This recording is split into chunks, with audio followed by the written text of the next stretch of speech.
Okay, what I've got going on here is I've got a piece of aluminum. It's on a valve, what's left of a valve. And what this allows me to do, I made this a long time ago. This allows me to check retainers that I have here at the shop.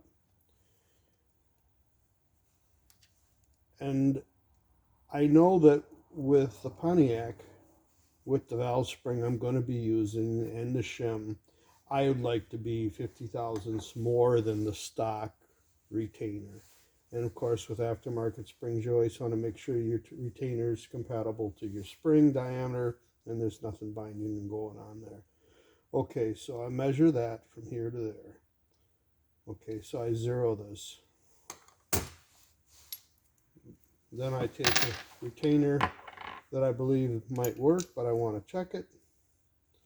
And I like to do this preliminary before I order valve springs and whatnot, because with Pontiacs and Chrysler small blocks, you don't have a lot of assembled height on the valve spring, well, for valve springs anyways.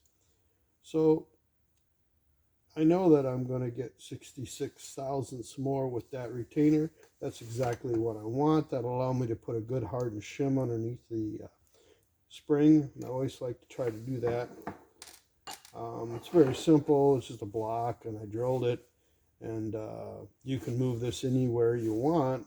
Obviously, I just made it that height so it's easier to do this. And, you know, you can try different retainers, different locks, and you can at least get a rough idea where you're going to be at before you even get into putting the heads together. I like to have everything ordered, and I like to know where I'm heading before I get to the end of the rope, so to speak. So this, I use it not a lot, but if I've got a lot of retainers in the shop, it allows me to go through a fair amount of them fairly quick.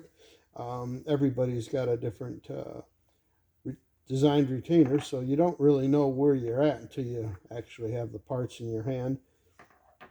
Another thing I do is if it's a real common retainer, a lot of times I'll keep the part numbers, so then I just know what this retainer is, order the part number, and then I'll have everything I want, you know, and you know, you can play with different combinations fairly quick with different plus or minus retainer or valve locks, excuse me, and retainers.